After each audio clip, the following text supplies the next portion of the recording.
நலாஸ் நாட்டு சர்க்கரை நலமுடன் வாழ நலாஸ் இந்தியாவிலேயே நாட்டு சர்க்கரைக்கு ISI முத்திரை மற்றும் அக்மார்க் அங்கீகாரம் பெற்ற ஒரே நிறுவனம். தொடர்புக்கு 9047045000.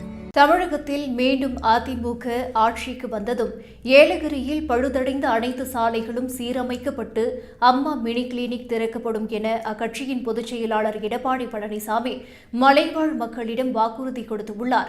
ஏலகிரியில் நடந்த மக்களை காப்போம் தமிழகத்தை மீட்போம் பிரச்சார கூட்டத்தில் பேசிய அவர், தமிழகத்தில் உள்ள பிரபலமான சுற்றுலா தலங்களில் ஒன்றாக உள்ள ஏலகிரி மலைப்பகுதியை அதிமுக ஆட்சி அமைந்த பிறகு மிகச்சிறந்த சுற்றுலா தலமாக மாற்றுவது மட்டுமல்லாமல் அனைத்து வசதிகளுடன் கூடிய பொழுதுபோக்கு அம்சங்கள் நிறைந்த சுற்றுலா தலமாக ஏலகிரி உருவாக்கப்படும்.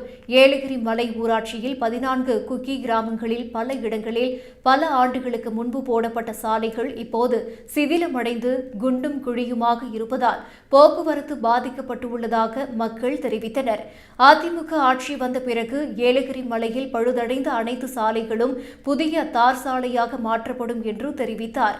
அதிமுக ஆட்சியில் தமிழகம் முழுவதும் திறக்கப்பட்ட 2000 அம்மா மினி கிளினிக்களை திமுக அரசு மூடியது என்று சாடிய எடப்பாடி பழனிசாமி, அதிமுக மீண்டும் ஆட்சிக்கு வந்தவுடன் ஏலகிரி மலை உட்பட மாநிலம் முழுவதும் 4000 அம்மா மினி கிளினிக்கள் திறக்கப்படும் என்று வாக்குறுதி கொடுத்துள்ளார்.